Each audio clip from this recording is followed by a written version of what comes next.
Abiy Ahmed, mastermind, Amhara Genocide, Amhara Genocide, Amhara Genocide. Abiy Ahmed, killer. Abiy Ahmed, mastermind, Amhara Genocide, Amhara Genocide. Amhara Genocide. UN, EU, break silence.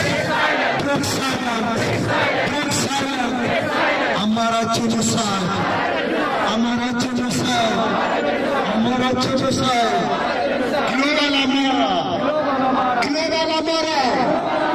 Global Amhara. Fight together.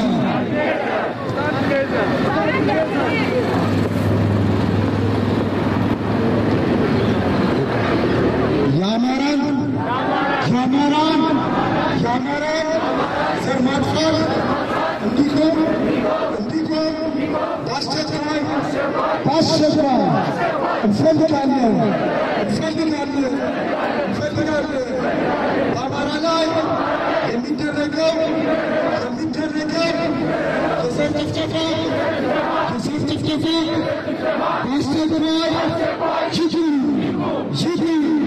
Abiy Ahmed, Gadai, no, Abiy Ahmed, Gadai, no, Abiy Ahmed, Gadai, no. My name is Yasser Fred, and it's nice to meet you again. Nice to meet you. So what was the purpose of this demonstration? As you know, there's a lot of atrocities committed on Amhara people and across Ethiopia, and particularly in Oromo region. And the government is very complacent and disregard what's going on. And they don't condemn it, and they don't brought criminal to justice. And the Amhara people across the world, they had enough, and they said enough is enough. So we're standing shoulder to shoulder, all Amharas together against a genocide on our brothers and sisters and women and children. That's why the demonstration in the UK to reflecting just in front of down the street and residence of the Prime Minister of the United Kingdom. So have you set up a petition or a letter passing to the Prime Minister? Obviously, we do the petition on the Parliament and the Prime Minister, and we pass all the news outlets and the information with an evidence, including a picture, even if it is hard to see what we see on the picture. Children are slaughtered, as if I don't understand what kind of people actually committed, killing civilians, particularly innocent children, mothers. They are not engaged in any kind of form of civil war, any kind of violence. They are peaceful farmers, and women just going to the usual business, fetching water, farmers going to the farm, just farming the land, plotting the land. But unfortunately, criminals across in Oromia region are killing these people. So we're supporting all the documents with the evidence we have in our hand. Why the Amharas are being targeted? That's a good question. Honestly, there is a lot of, we can say that we have internal and external enemies. People have to be very clear. The external enemies actually, those who are actually bought by foreign enemies, they are foreign agents. We don't consider these people as a liberation movement, or they standing for democracy or equality, or even for they are not good for their own people, but the purpose is actually simply killing innocent people. Why Amhara people they're killing? Because Amhara people stand for Ethiopia. It's just like a synonymous, when you say Amhara, it is synonym for Ethiopia. So Amhara, by virtue and by history, is the founder of Ethiopia, and the the guardian of Ethiopia, the protector of Ethiopia. So these people, the external enemies, using the internal enemies, actually dismantle the Ethiopia. And as we know, our brothers, Ethiopians, actually separate from our nation. It's not actually the intention of our brothers, Ethiopians. They go, now they try to integrate, they try to Oromo. This is all the external enemies plot. So unfortunately... Who are these external enemies? Oh, the external enemies, like we can name them actually. We can name Egypt and Sudan and even the Western. We don't trust these people. You know, they have always their motivation, you know. They have their own interest, and across Africa they supporting different rival groups. Any political group is willing to actually purchase by them by simply funding them in a different way. So they disintegrate in Ethiopia. I mean, the international community, by name is capitalist countries, they look in the resources like oil, resources like water, resources like gold, resources like farmland. So the purpose of that, they don't need a united Ethiopia. If Ethiopia united, they can become a symbol for Africa. The Renaissance Dam is one of the biggest issue for the whole Western Europe, and including in Egypt, the main Egypt and Arab countries. So they're using, you know, those things, you know, they threatened by deep economic development. If we are fighting poverty, definitely we'll be united. So before that happened, they want to dismantle us. So unfortunately, our brothers internally, like Johan Mohammed and his allied, and they're using them actually destroying Ethiopia. All right, give me a breakdown of the atrocities done in the last few weeks. Well, we can go back to since Abiy came to power. So the last 3 years, that is, yeah? Yeah, we can say the 3 years, you know. One of the prominent one is just like, for example, in Shashamene. It is inhuman, and there is no any justification to killing pregnant women, priests, and innocent children. What happened in Matakal as well, that is actually, even I just ashamed to speak. I'm the victim. My people are the victim, but I'm ashamed to say what they did on Ethiopian people and Amhara people. So I mean, shame on them. Whatever the culture they have, whatever the motivation they have, really it's just very difficult to describe it. It's very graphic, and obviously we give international community in different ways, literal ways, but the atrocities beyond any words, you know, to describe it. And then recently in Walega, I don't understand. And any liberation front, if they have legitimate, reason to fight, and they can't fight with the government forces. Has anyone claimed that? No one is claiming that. I mean, the government playing a game. You know, on one hand, the government said it is Onek Shane. Onek Shane, he said it's not me, it is them, and they're playing the game. It's not a game. It's human life. You can't administrate the country, by playing a game. It's not a chase. It's not a football. It's human life. If you don't want to govern them, leave them. If you cannot administrate them peacefully.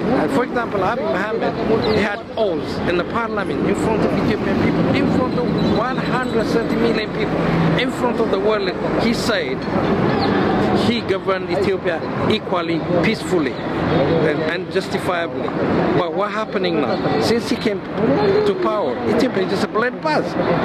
It's unbelievable. It's a shame on him for him. I don't know how he's in Jera when he goes back to home. How can he see his children? It's a shame. Any political leader across, anyone, when you call it oppositions, the one who's now rally for election. I don't know what they're going to elect. For whom they're going to elect? For what purpose? You see, democracy is by people for the people. But it is the opposite now. You see what I mean? It's by people for against people. So, you know, these people, they have to question themselves. They have to question I gather the Ethiopian Parliament has condemned the recent Amhara killings in Wallagga. No. The answer is simple, no. In fact, the Prime Minister, Abiy Mohammed, he said that the Amhara people, they were a guest in Wallagga. Come on. They are not a guest. It is their own country. It is their own country. You know, history telling us, you know, even written by their own professors and doctors, they can find the books and the research in the library. Wallagga is belong to Amhara. We don't claim it that way, the way they claim it. You see, now we are together. So we have to live together peacefully. But the Prime Minister said in the Parliament, Amhara people just go as if they go to Sudan or Kenya. You see, I have more respect in England, in foreign country, and I'm glad to just on them, a lot of gratitude. And Amhara people, even the Prime Minister call Amhara people, they are the guests in their own land. Amhara people just defend that country by blood and bone, you know, against fascism, against Mussolini, against Turkish invasion, against Egyptian invasion. You see, thin and thick, all against Somalian invasion. Now they call them, they are guests in their own land. It's shame on him, really. Thank you. How about getting accountability from, quote unquote, from the regional governments, like holding accountable the president of the region of Oromia? Yeah. What are you working on? Are you liaising with other groups who have raised issues with international court, human rights violation, that to pursue? Yes, thank you. That's a good question, because our brothers in America, the Orthodox Church and other intellectuals, Amhara intellectuals, they come together and drafted the case and they put it in international court. Okay, but you know, you have to see two ways on this one. One is the human judgment. You know, it takes someone to the court and maybe human beings judge them, but others is God judge them as well. You see, they are not, you know, the God of eyes in holding them.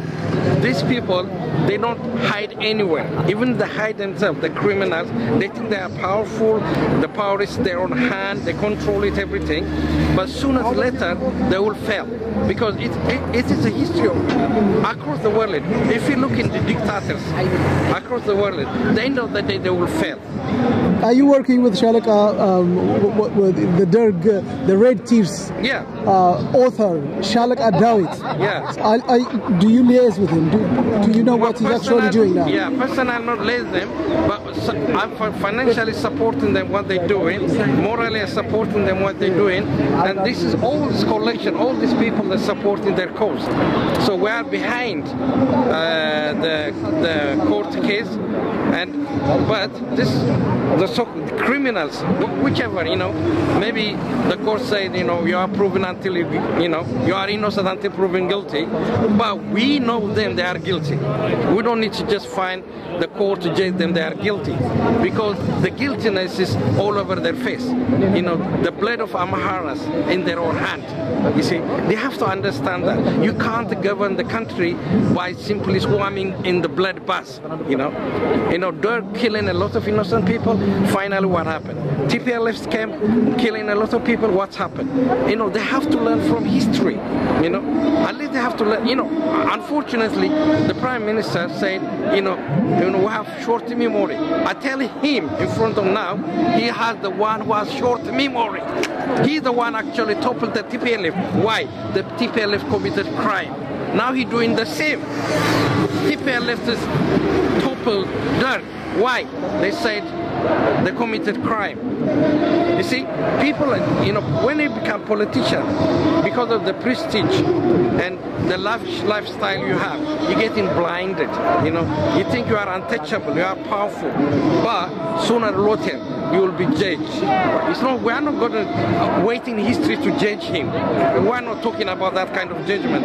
Judgment's coming tomorrow, whether they like it or not. So what do you expect from Boris? You're outside his office. Yeah. What is he going to do about this? Well, we have to raise the voice to the English Parliament and House of Lords, because at the end of the day, the English Parliament, unlike other Ethiopian Parliament, they are accountable for the taxpayer money. So people who would see him, most of them, even if they're from Ethiopia, they have the citizenship right, the residential right, they are taxpayers. So they can't make them to accountable the money they give for Ethiopian government in the name of development. Well, to be fair, one of the member of parliament recently accused the Amhara raping Tigrayans, yes, that's and the process of rape as a weapon of war, and she accused Amhara people Amharizing the Tigrayans by raping them. She is a member of parliament. I know the Labour Party has issues with Semitic people, especially they had a big issue with the Jewish community here. The party was torn into pieces because of their anti-Semitic attitude. Do you think she is racist, raising such issue because Amharas most are considered as quote-unquote Semitic people? Is it to do with she is from the Labour Party as well, so that's their point of view. So how would you actually believe I haven't come across her point of view, okay, but from you, what you said, I can't gather, there's some parliamentarians, they get information, they fed from the TPLF supporter, the TPLF, those cronies. There are a lot of people who's English citizens, which has been paid by TPLF, and the former and the business partners, political partners, and they brought it what I call it, ridiculous kind of claim. I heard them. I was participating on the House of Lords debate. There's 3 House of Lords, 2 TPLF cronies, 1 human rights lawyers, and others. I was the only one participating on that conference by Zoom. And these people, they're claiming there's 10,000 Tigrayan women have been raped. Which kind of ridiculous? I'm against any kind of harassment, rape. Okay, whether it's Tigrayan or Amhara, it doesn't matter who. The point is, they have to bring it evidence. In fact, if you go to some Tigrayan activists, they say like half of the Tigrayan women have been raped. Yes, they're using rape as a political instrument, So the politician, whichever the reason they have, whether they misinformed, or some of them, they are the part of the TPLF machinery. So Abu Subhat used to say that their advisor were foreigners, means English or some of the Europeans on these people. So these people, when the TPLF left power, the payments stopped. They have to bark, What did they say? So the dog is barking and where they eat. So this is what happening in English Parliament. So if the woman, she's racist, maybe she's naive. She have to get in as a parliamentarian. But she raised points, as you said, whether she's been fed by the TPLF supporters or not. She's raised few issues which is related to the war in Tigray.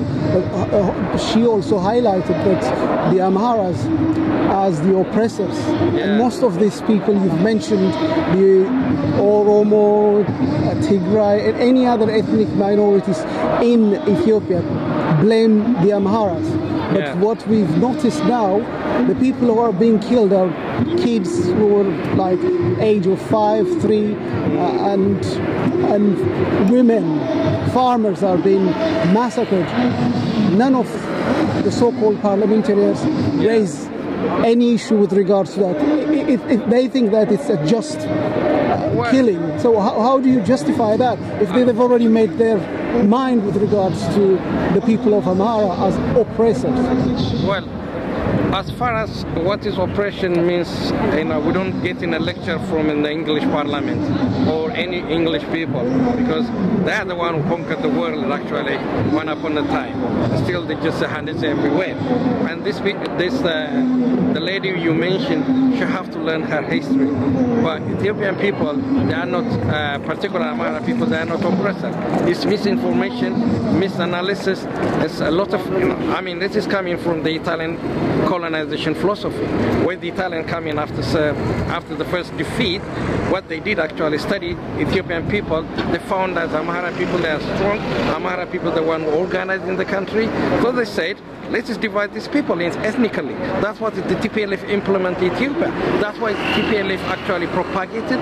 That's why they just said for the last 14 years. So the Tigrayans are Semitic, the Amharas are Semitic. Yeah. What would be the purpose of the Amharas raping Tigrayans to make them Semitics? Look, honestly speaking, I wouldn't even dream any Amhara soldiers go across in Tekeze and to raping a woman. No way. You see, we can say that 99% of Amhara population is a Christian population, and those farmers, they are very, very orthodox and very hardliner Christians. So the only interest is fighting for their own land, fighting for their own freedom. So I don't want to go to the nitty-gritty of what's happening in Ethiopia. It is very dirty business. All right, TPLF, they have to understand, So in fact, they actually clouding their own true cause. If they're fighting the true cause, it's not fighting by saying like you're raping 10,000 women or you're raping half of the Tigrayan population. It is actually insulting the Tigrayan woman, honestly, because I have family, I have relatives in Tigray, and I wouldn't expect those women being raped. If I had they been raped, I just heard it. Do you have any message for these parliamentarians with regards to that issue? And what the other question in English would be the last one, then we'll go on in the Amharic bit. What do you expect from the government in Addis? The government here, Her Majesty's government, Boris. Yeah. What exactly do you expect because of this? Okay. What I expected the government of Britain, they have to understand, destabilizing Ethiopia, it doesn't benefit Britain or it doesn't benefit Europe at all. Because if you destabilize in Ethiopia or Amhara, you're destabilizing the whole East Africa, okay? So that's causing a lot of geopolitical issue, okay? So as long as we have enemies, we have a friend too, okay? We are not giving up easily. They have to understand that, okay? Second, the parliamentarian, before they say something, they have to gather their own facts, the information on the ground, okay? Rather than, for example, Amnesty International said how they gather the information, okay? I'm an academician, when you get the information, you ask someone, eyewitness, door to door, not by phone. You don't know whom you speak, okay? You call from Khartoum or Cairo to Mekelle on a mobile phone and getting testimony, okay? So whether that's been activist, whether you have any medical evidence, any kind of, forensic evidence, you should gather the facts. Before the facts, if you say something, you're wrong. Always you get it wrong. You see, in the statistics, let alone getting wrong factors, even you getting genuine statistical number, the way you interpret the numbers depend on your opinion. Deviate your opinion from left to right or right to left.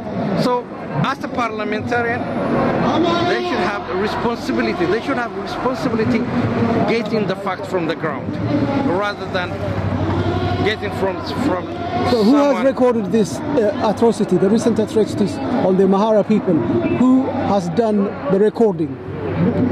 Well, the international community is watching. I've seen in a recent American embassy tweet which said that they're condemning the killing of Amhara people in Walega, and I've seen in the French government website, which is condemning Matakal and Makadra. All these things are just recorded, but they haven't yet acted upon it. They just, I don't know what they're waiting, but international community is watching. It's not only them, actually. When you're talking about international, the globe is big, okay? The Russian is watching, the Eastern Bloc is watching, the Chinese is watching, the Arabs is watching, everybody's watching what's going on in Ethiopia. You can't hide anything in this technological age, Whatever you do today, it's just a mobile phone. It's just a mobile phone click. It just go to wild in the website or just in the but there are media. Fake news as well, so you have to understand the element of fake news being produced to stir problem, to misinform and so forth. But what would you like to say to Boris? What is your message to him? Boris is the master of liar anyway. That's how he just wins. Why are you here now? If this is the master? He wins the Brexit election by lying. Yeah, but you're outside his office, so justify. He's representing Your Majesty's government, so yes. No, well, they have to tell the truth, So, they have to get in the fact from the ground. They have to talk to Amharan people. The British embassy in Addis Ababa, they have to do the homework, They have to go to just Matakal, they have to go to Walaga, and they have to say, in fact they do, we're not naive, they do. They know exactly what's going on. The policy, every single activity has been reported, every single embassy in Ethiopia. Every embassy, they have their own, what do you call it, the spy. What would be the message for Comrade Colonel Abiy Ahmed and his entourage here in Ethiopia? He's got ambassador representing him. So what are you saying to them? I mean, obviously they probably pass through this kind of information. What would you be saying to them now with regards to the atrocities committed on the Amhara people? I said, Abiy, clean your house, okay?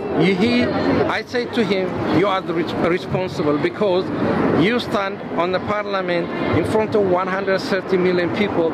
You owe, whatever you believe, and on the constitution to protect all Ethiopians, left and right, okay? Justly. So you have to do that, okay? There's no excuse for anything. You don't blame TPLF, you don't blame Sudan, you don't blame just Egypt, you don't blame Onak Shani. It is your homework. You have to do your homework, Any student passes exam, for the next level. So the election's coming. If you want to be elected, genuinely, legally, so you have to clean. So you have to bring all criminals to justice. No excuse. So how do you rate this? Genocide or homicide? I call it genocide because the definition of genocide actually killing someone because of his race, because of his ethnicity. So what do you want him to do for such acts? A heinous crime. Yeah. And there are a number of laws, including international laws, that bring justice to the victims. Yeah. So how do you actually raise the alarm to him and to his government what to do on the next course of action? Who should be held accountable? Abiy, he knows everything what's going on in Ethiopia, okay? Is he part of it? Well, I don't have evidence whether he's a part of it or not, but he has a responsibility. As a governor, as a head of state, he has a responsibility. I'm not saying that he had a gun and shooting Amhara people, but as long as he claims he's the prime minister for Ethiopia, he is responsible. It's not for what, 200, 300, 400 people? Even he has a responsibility for one person. In fact, Abiy said he's not a local militia. So who is he? So Abiy is the local militia too, okay? You see, if Minilik said, I'm not a local militia to defend in Adwa, do you think we're defending our liberty? No. You see, we have internal enemy and external enemy. Abiy has a responsibility to fight both of them. Both of them. It doesn't matter. In fact, these people actually, it's danger for him as well. Because the more they do it, the more he neglects it, the more he ignores it, the people turn against him, not on them. We don't know who they are. Okay, we know the Prime Minister, not them. Okay, my Prime Minister is Abiy. If Abiy is the Prime Minister, he has a responsibility. He has to clean his house. No one can clean his house. The regional governor who is appointed by him, and also those in the local area of Walaga, they blame this particular, they call it part of the OLF group, splinter group, a military group called Oneg Shende. Yeah. Do you take that? Look, this is the point. What is his responsibility? As I said before, it is easy to just point your finger to other direction. It is Egypt, or it is Sudan, or could be Al-Shabaab, or could be Kenya, or could be Oneg Shende. It doesn't matter. Even aliens come to Ethiopia to fight killing Ethiopians. The Prime Minister has responsibility to send his army to stop the enemy. That's the point. You know, I don't know which, it doesn't matter. Even America come to just kill him. The Prime Minister has, why Minilis go to fight him? Why Mengistu go to fight in Somalia? Because he has a responsibility to defend the country. So defending the country, it's not necessarily means you have to wait in outside enemy. You have to defend enemy within the country. So Abiy has the full responsibility, and he has the full capacity as well. He has the privilege and the power to do the job. So he's, whether for example Shimelis, the Oromo region president, if he doesn't do the job, he just have to tell him just resign from the post. Or, you know, other Walaga region administrator, if they don't do the job, just tell them just resign from the post. Or in Benshago, resign from the post. Even Amhara region, resign from the post. As simple as that. So Abiy, for his own sake, his own power's sake, he has to do that things. Okay, thank you.